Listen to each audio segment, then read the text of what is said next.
Good evening. We are live. It is a Tuesday evening. We're getting into the full swing of the off season, and that's why we've got another little video. And we are in the midst of planning our fan series to continue. We've done the first couple of episodes, and we've had quite a decent response. We'll be right back after this.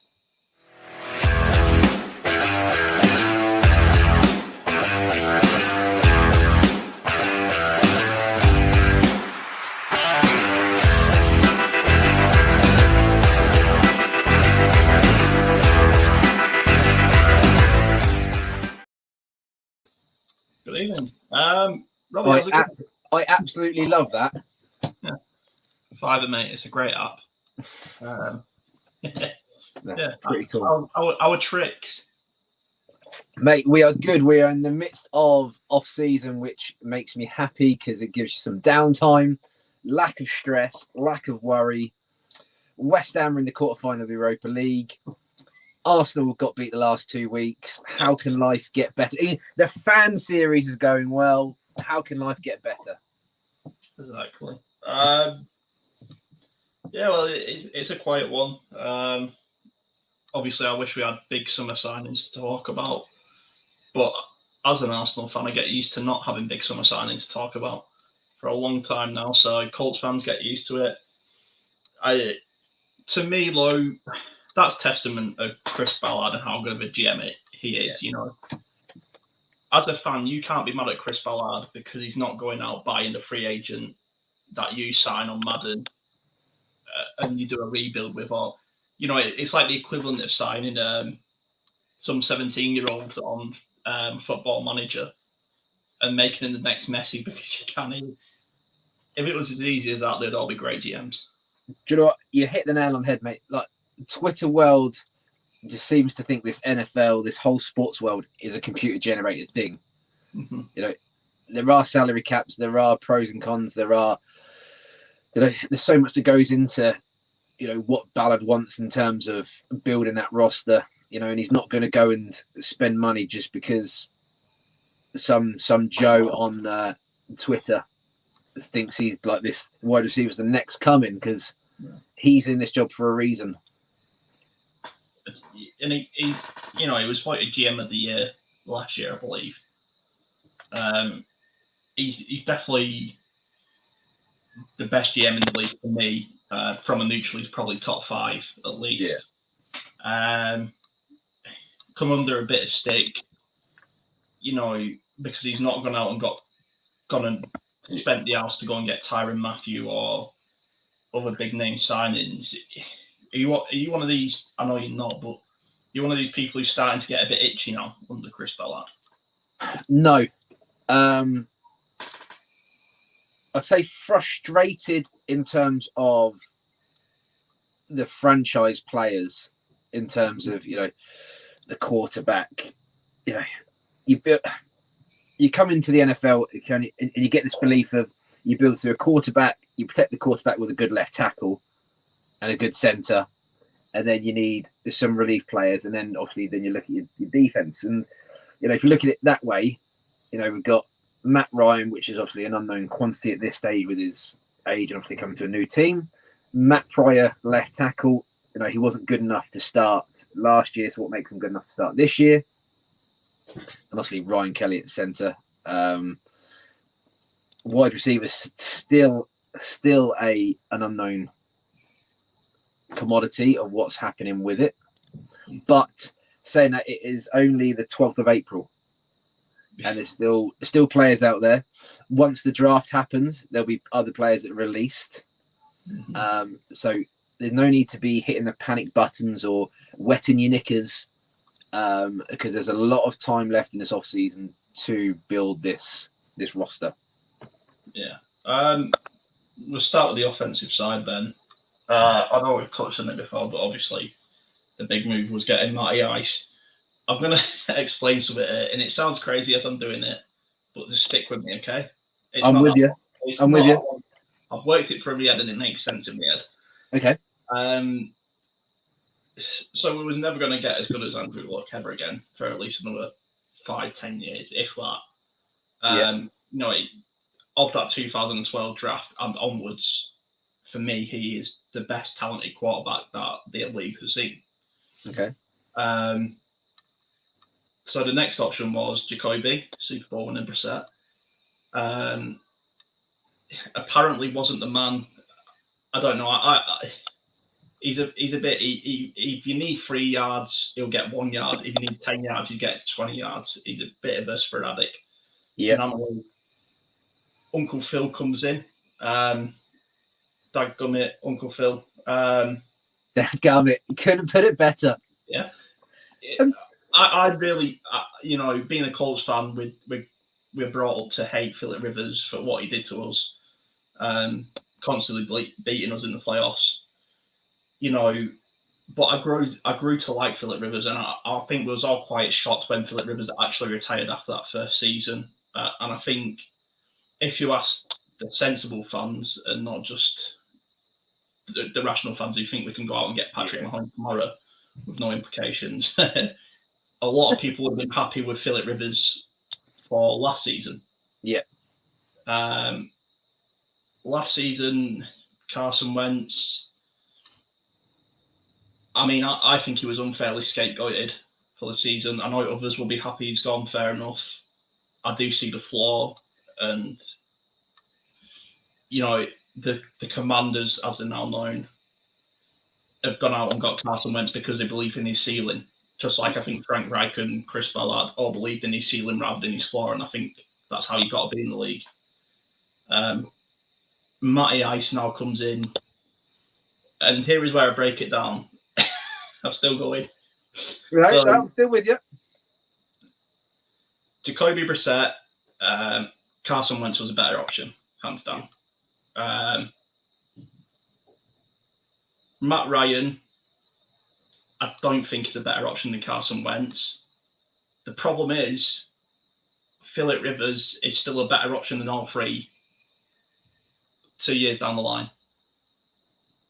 And that's the mess of the QB situation we have.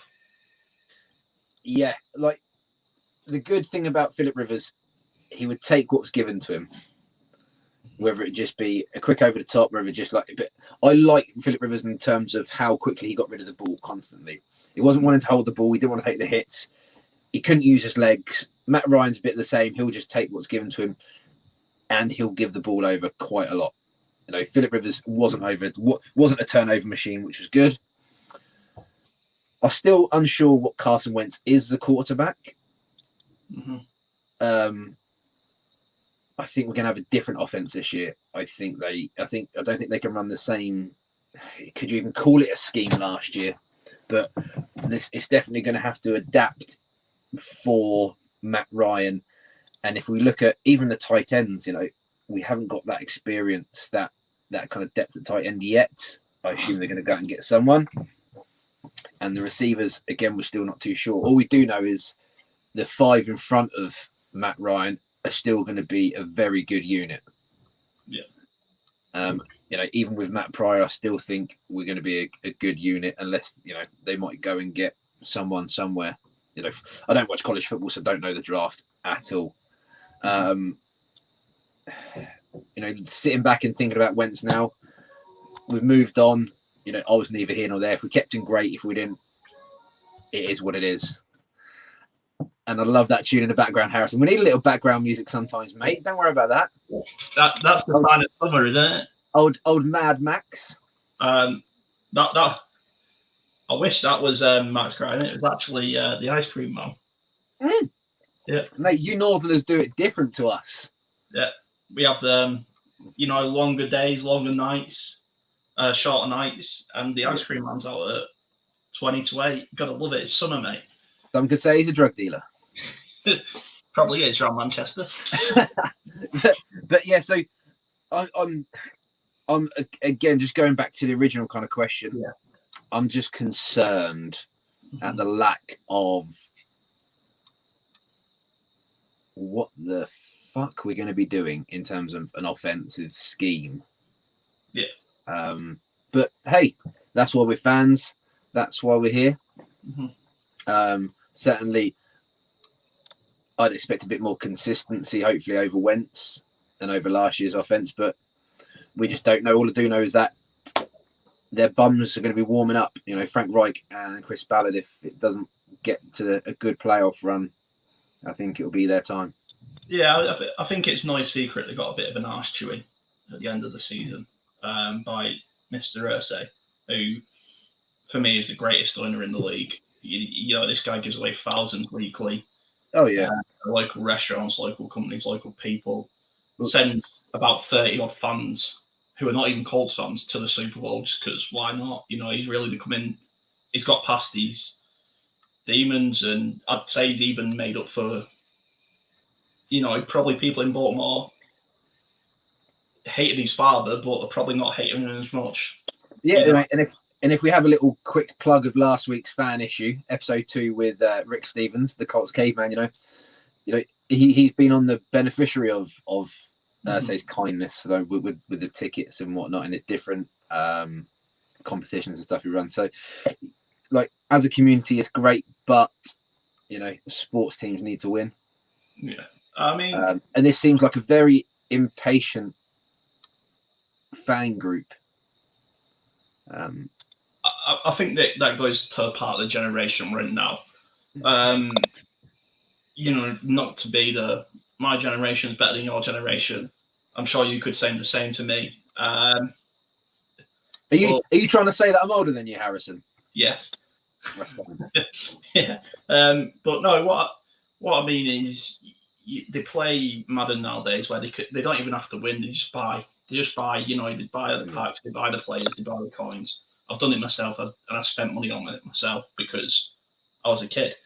And then you realise it's a lot of shit, and you stop spending money on it. But when kids nowadays they can't buy success, they think they have to move on, or they can't sit still and work for it. They have to move on in it, and that's what Twitter is now. You know, you look at Twitter's just anonymous bot after anonymous bot arguing with each other, and it's like, right, okay. Yeah. So I think everyone's impatient. Everyone wants to always win. And it's like, if it was as easy as that, you know, Ryan Gregson would still be in charge. He wanted to win, he just wasn't very good at it. He took a quarterback for granted. But you know, this way, you know, was it the draft is coming up at the end of the month? I think it starts on the 28th. Yeah. Obviously, we've got no action day one, unless, and I can't see Ballard trading up to get into the first round. Not a chance.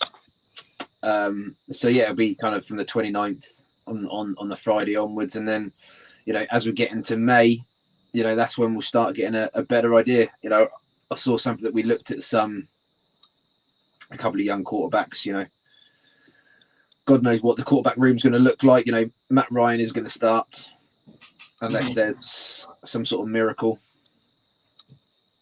I mean, yeah, I'm not.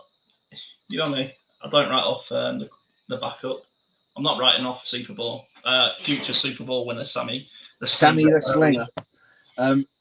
And you know, if we look at the other side of the ball, you know, we made a couple of nice pieces on defense, definitely on the defensive line.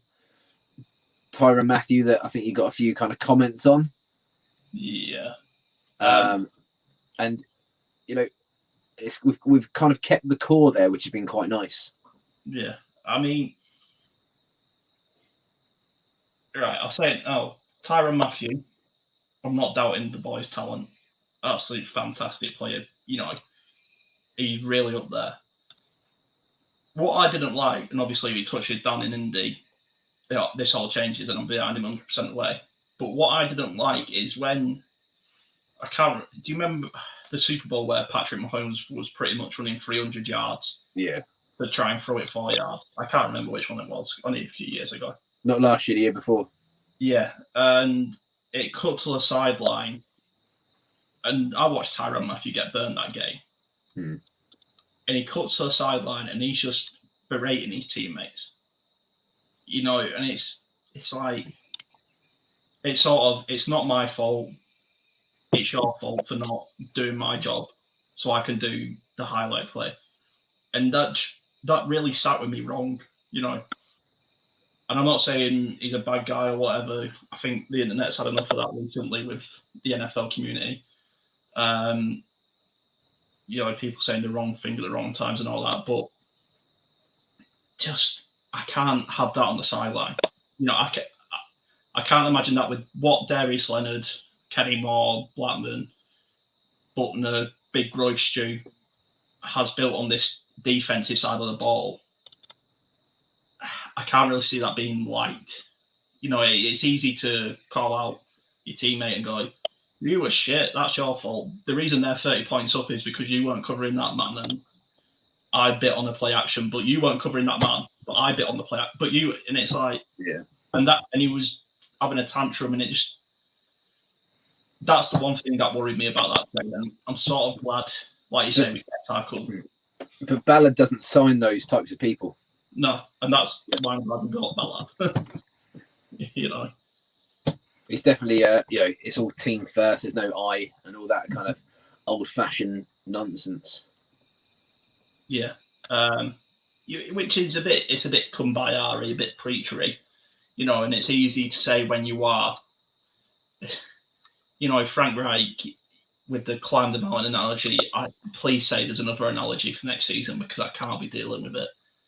I can't be dealing. It's starting to sound like Miley Cyrus with the climb. That's a nice little reference for us 2000 kids. Yeah. Straight over my head, that one, mate. I know who Miley Cyrus is. Yeah. But... It's yeah. I remember her dad, Billy. Yeah, who slightly worries me. I think he's a tiny bit incest, but never mind. We get sidetracked. But no, it is a bit preachery, all this. There's no I in team, blah, blah, blah, this, that, and that. But it pays dividends. And I think when you looked, the locker room was shocked when we shipped Carson Wentz out. The locker room was shocked. So I don't know if it was a bit of clashing between Irsay and Ballard. I think Irsay maybe wanted him gone because Irsay's a bit more fan based. He's a bit more. It's his train set, and he can drive the train however the fuck he wants. And I've not got a problem with that. You want all three of your front office to be, back office to be in touch with the QB, and if your GM doesn't like him, what's the point? Or your owner doesn't like him, what's the point? Yeah. So I think the big thing is Colts. We make the fun for the culture, but we need to stick with that culture and not just become. I know I say it all the time, but a media team. We can't just become the Giants, the Cowboys. We can't just become that. As always,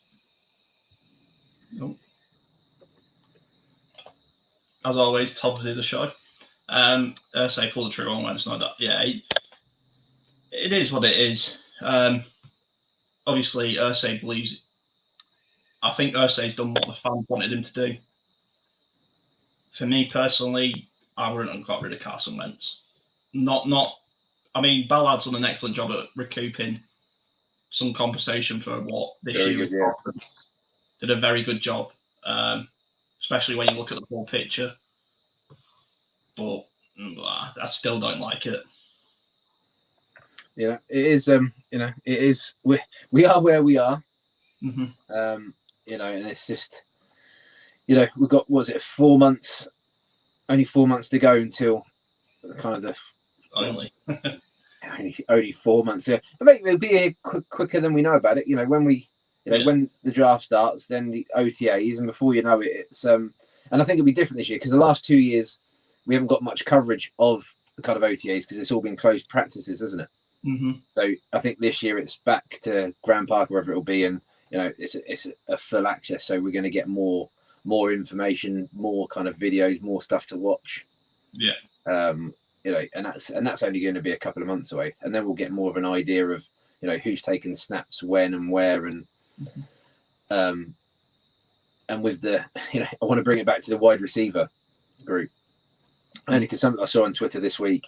A couple of Colts fan groups two of them posted about Paris Campbell this week. Your best mate.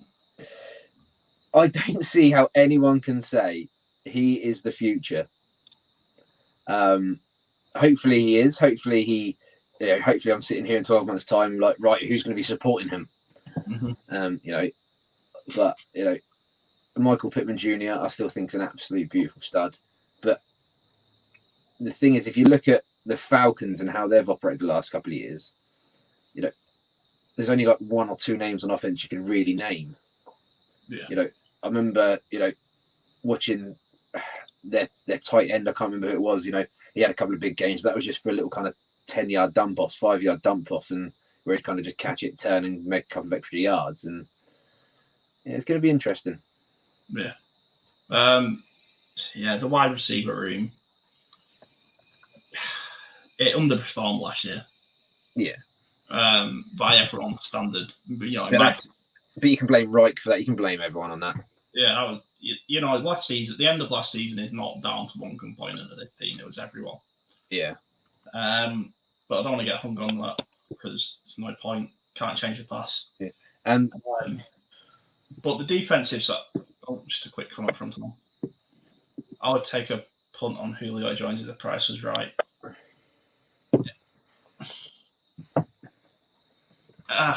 But Ryan Kent, Johnson from the Texans. My mind's gone blank. We've had so many old wide receivers that have come in for like the final year. They've done absolutely nothing. My mind's gone blank of the other ones. But we've had so many have just come and done absolutely nothing. Andre Johnson, wasn't it? Yeah. Another guy from Washington. But yeah, my mind's gone blank. And these wide receivers that have been and played and done it just don't seem to perform when they kind of move that kind of last year. If T.Y. went to another team, would he be? He's not T.Y. anymore, is he? He's an older, more injury prone. He's had his years of battering and he wouldn't perform as such. Mm-hmm. Yeah. So, I mean, for me, the problem is we live in an age where of our time, I mean, Julio Jones top 10. Not even that. Really, he makes a couple of great plays, and because somebody on Twitter makes a edit or some random low-level sports journalist goes, "Oh, he's the greatest wide receiver ever," just to get clicks and likes and retweets. Yeah, we live in the age where everyone's the goat for doing simple plays, and it is infuriating. Put it this way: if you people like Reggie, Marvin, trying to think of others, I can't name others, but if there was you go about 5-6 years ago, Julio Jones doesn't start. Do you know what I mean? If you take guys from the past, Jerry Rice, Randy Moss, them sort of guys, Julio Jones doesn't start. So I'm not saying he's bad, but I think we throw around the term great and go and top 5, top 10 a bit too much. Yeah. And it's not no one's fault. Everyone's just punting for the wrong boys. And I don't mind that. But would I take Julio Jones if there wasn't such a big carnival around him? Then maybe. Maybe if, we need a depth player. But, yeah. Onto the defensive side of the ball. We was let down in one area last year. That was our pass rush. And Chris Ballard's going to address that by going and getting Big Yannick. Yeah. I had to give up our number one corner, which I'm not mega happy about, I must say. I know people say edge versus corner. You've got to take the edge. My question mark is, an edge player can be great one year, or a D-line player can be great one year, and then it can fall off. Look at DeForest Buckner. He fell off a bit, let's be honest. Yeah. Whereas Rock Ya-Sin was just going up. So I'm a bit concerned there. You're like, if we look at it, like you're going to have along the starting line, you're going to have Quitty Pay, Buckner, Grover, and Yannick. You know, they're probably, yeah, and obviously Deo coming in. I've actually, hold on, let me Google it. Linebackers, Bobby O will be there. Hold on. Darius Leonard. Yeah, so yeah, corner. Like, just looked at the corners here. Kenny Moore that obviously sits in there. That Brandon Facyson. Yeah, who we just got. Then we got Isaiah Rogers, Marvell Tell. But for corner, that'll be addressed in the draft. And then obviously with the safeties, Julian Blackman, who is a stud, Kyrie Willis, and then beyond that, what really have we got? Kenny Moore. Yeah. It's a tough one to say. I'm not saying it was a bad trade. I'm not saying it was a bad trade, but I was just excited to see Rocky Sin next season. Yeah. No, definitely. I was on board. We sat here last year saying, that he could make that leap, and I think he definitely did take that leap. Yeah, he did massively. But obviously Ballard's got something up his sleeve, and hopefully we'll be good to go. This is obviously Gus Bradley's defense. Well, that's why Yannick's there, isn't it? Yeah, he's played in that scheme. It's going to help. It's definitely not a bad pickup. I was expecting maybe Rockison and even a pick or two to go the other way for Yannick. Yeah. I really was. I don't know if it's the southern charm of Chris Ballard. It must be. It's got to be, because he just talks people into trades. I'm like, how have you done that? A lot of people saying cap space is a myth. I don't know if you've seen this latest trend on Twitter. Mate, I've tried staying off Twitter. It's horrendous. It is horrendous. I was on it last week, and obviously West Ham's a different subject, but some West Ham fans are calling for David Moyes to go at the end of the season. If it wasn't David Moyes, would be in League One or maybe the Championship. I just don't get it. Oh man, there's an Arsenal fan on Twitter, and he's mate. I'm not joking. It's probably like, I want to say, a 20 statement thread on why Mikel Arteta should be sacked. Like, what the fuck are you doing with your life? It's a game. Get over yourself. But no, I don't want to get onto it. But obviously, the big news on Twitter was Dwayne Haskins. Yes. Anyway, it's sad. I know you're not a big college guy, but as a Buckeye fan, I say a fan.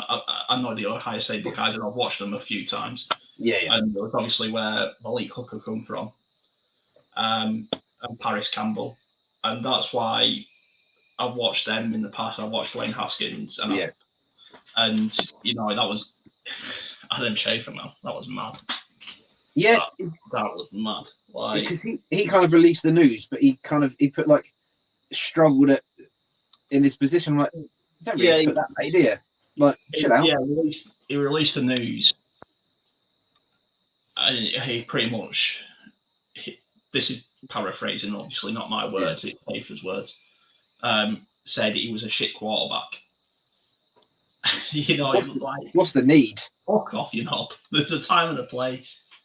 Do you know what I mean? Like, it's someone's son, it's someone's brother, it could be someone's dad. He is. He was a dad, wasn't he? He was a dad. He had a wife, and you just want to get clicks. Yeah, from a Pittsburgh point of view, he was looking for a starting role. Yeah, with Big Ben going down. Mm-hmm. It's just a young man that's needily taken. Yeah, car crash, wasn't it? Something like that. I mean, to be honest, I didn't look into it. It's easy to look into that stuff, but don't need to. No. But yeah, that's what I wanted to bring up. I think over the years, people like Pat McAfee, not AFTV. You'll know them if you're a soccer fan and you like Arsenal. All the fans stands and cameras like us and cameos and podcasts and vlogs get a lot of stick from the so-called mainstream experts, street, whatever you want to call them, pundits, all that. But do you think we're getting to a time now where there's going to be no pundits in the sense that we know, Gary Lineker's going to be going and stuff like that? And do you think it's just going to be this from now on? Every club's going to have its own. No, I think the big channels will always have their shows. Whether it be Good Morning Football or whether it be Match of the Day over here. There's always going to be. If you look at Sky Sports and how they produce their NFL content, it's Neil Reynolds, obviously, who's been around the game for a long time and worked his way up and through it. But he's with Jeff, who's obviously from the NFL Europe. But then they've always got people like. It seems like Sky Sports are the kind of founding, like they're the kind of youth development for a lot of pundits that are American that kind of can't really. They haven't got a big enough name to be kind of going straight into the elite kind of CBS and whatnot or Fox Sport. So they're kind of trying them out here first. I think stuff like this is, people using kind of their own platforms to kind of, just chat about sports and stuff. That's definitely one way, but it's getting the credibility. If you work for an NFL franchise and you wanted to leak some news, I wouldn't be going through Schefter. You'd be creating your own, and I think there's a lot more people creating their own networks for kind of leaks and to kind of get stuff out there. And certainly, if you look at the Arsenal TV, for a fact, Arsenal have tried to give them a few sweeteners. They get invited here, there, and everywhere to kind of it helps their platform, but it's obviously to persuade them to be a bit more positive in that kind of light.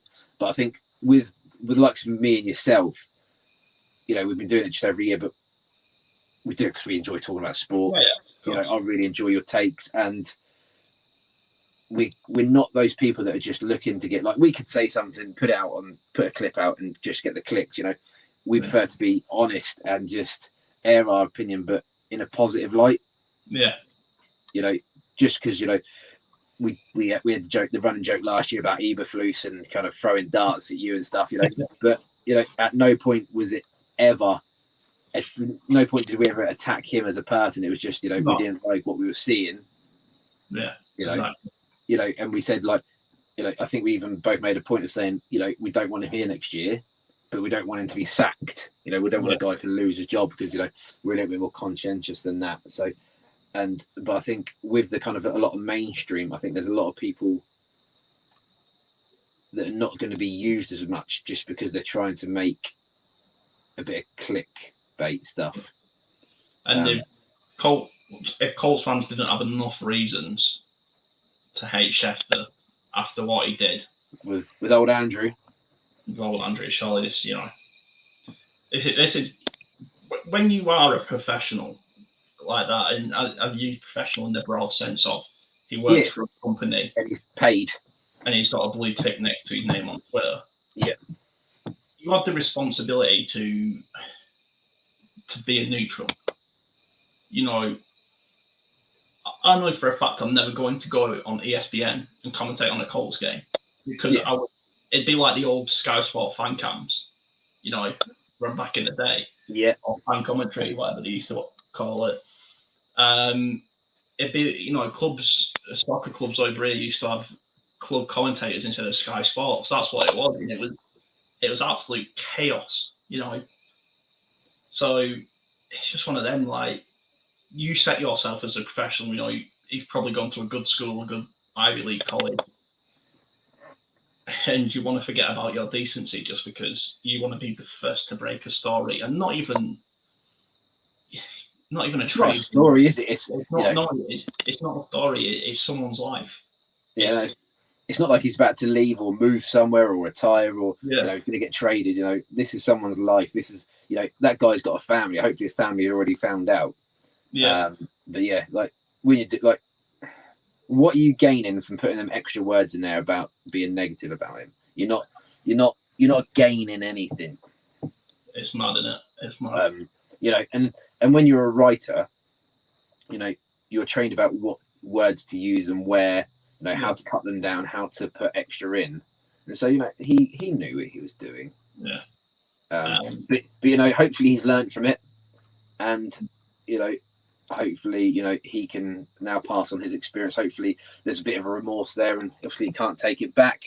Yeah. But hopefully, you know, next time it happens, if it happens, you know, there's a little bit more credibility and just a little bit more empathy. But then the world is lacking empathy, isn't it, right now? Yeah, of course it is. But onto a more positive note, so we can start wrapping up the show.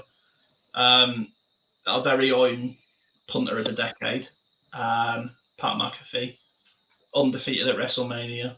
Yes, I saw that. Also took a Stone Cold Stunner like a champ, and also necked a deer on the floor of WrestleMania.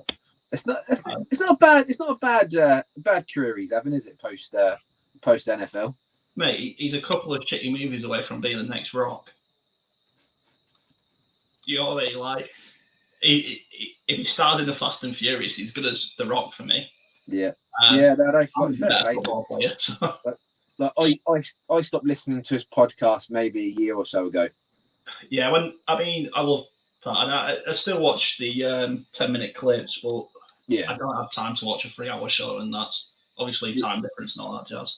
Yeah, just the I'd say the characters he got on there now, I can't really relate to as much. I guess it could be an age thing. You know, when it first started, you know, it was Todd McComas, who was obviously an older guy. Yeah. You know, his mates are like Pat's around my age anyway. Yeah. But it's definitely that they're all younger now. And so it's probably just a generational thing. Mm-hmm. But yeah, and I mean, who thought, right? I said to you 5 years ago, not that we knew each other 5 years ago, but if I said to you 5 years ago, we're sitting there watching the Colts, and I just go, Pat McAfee, he's going to be, he's going to be WrestleMania. He's going to be at WrestleMania, and he's going to get a ball punted into him by Vince McMahon. Like, you would have been like, who the fuck's this weirdo? And I think, you know, I think it's good for the Colts, is what I'm trying to say. Yeah. You know, he based himself in Indy. His office is in Indy. His podcast is in Indy. He quite easily could have gone to New York, California, LA. That's what Barstool wanted him to do, wasn't it? When Barstool kind of, when he was under their brand, they wanted him to move to New York, and he's like, nope. Yeah. And I thought it was also cool when he was announced at WrestleMania. He said, from Pittsburgh, via the way of Indianapolis, you know, and it just goes, you plugged it a little bit before, but that episode we have with Rick, and he talked about the community and what the Colts do. It's just fantastic. Yeah, no, it is good, mate, and you know, but we're here to win games. Yeah. And you know, I googled a second ago just to check. You know, we've got the draft, and then the schedule releases within 4 weeks after the draft. So you know, I don't know about you, but I get quite excited around the schedule release. Just to, you know, first of all, Thanksgiving, like who's the first game, Thanksgiving game, Christmas game, and then working out how many stupid o'clock games we've got where I've got to get up at 2 o'clock in the morning. Yeah. I've got a perfect excuse to be up at 2 o'clock in the morning. So, right, it doesn't get any better than that, I promise you. Yeah. But no, I mean, that's sort of about it, mate. As we know, it's the off season. It's mega quiet. It's very early into the off season as well. Yeah, it's nice to have a catch up. Yeah, nice to have a catch up. And obviously, Coach Reggie coaching the wide receivers. You know, as much as that is a shirt seller and a bum sitter, it's still not a bad move in my books. You know, it shows publicly, rather than privately, it shows publicly that we're trying to do something about the weak areas of this team by getting in Reggie. I think that's more of a, I think I said before, I think the whole Reggie thing is more for his Hall of Fame Yeah. than anything else. Come back in the NFL, do a couple of years coaching, get back in the good books of the NFL, get your name back out there with the NFL alumni. I would absolutely love it if Bob Mathis and Mr. Freeney came in for a couple of months in the off season and trained our D line. That'd be fantastic. But positive going into next season, because that's how we like to end it. Yes. 40 minutes now. For me, Matty Ice, baby, let's go. He's got to a Super Bowl thought. Granted, he blew it, but whatever. Let's go. We have the best mascot in the league, Blue. Quentin Nelson, the best offensive lineman in the league. I'm only smiling because you're missing one massive thing off. So I'll let you do your positives. The D line just got stronger and better, and of course Darius Leonard and JT. They're the positives for me. 17-9. We've got a kicker competition, baby. Ah, yes, kicker competition. With everything that's not been happening, I forgot about the kicker competition. I think it comes down to one thing for me. Did Rodrigo Blankenship injure himself trying to get more power behind his kicks? Or was it just a freak injury? And I think that's what it comes down to. Putting that extra weight on. But we shall see. And that's, I think that's what I'm most enjoying for this off season when we get to this kicking camp. Because, we don't have the honey badger, but we do have the money badger. And that is a great way to end it. For me, he did a good enough job last year. No, good man, Harrison. Anyway, thanks for everyone for watching. I know it's a bit of a filler show, but the fan series will be continuing when we organise some more dates. It's just schedules, organising schedules. Who knew it'd be so hard? Who knew? It comes up with these stupid blood ideas. Yeah, and we'll come up with some more ideas. Tom, thanks as always. And yeah, see you all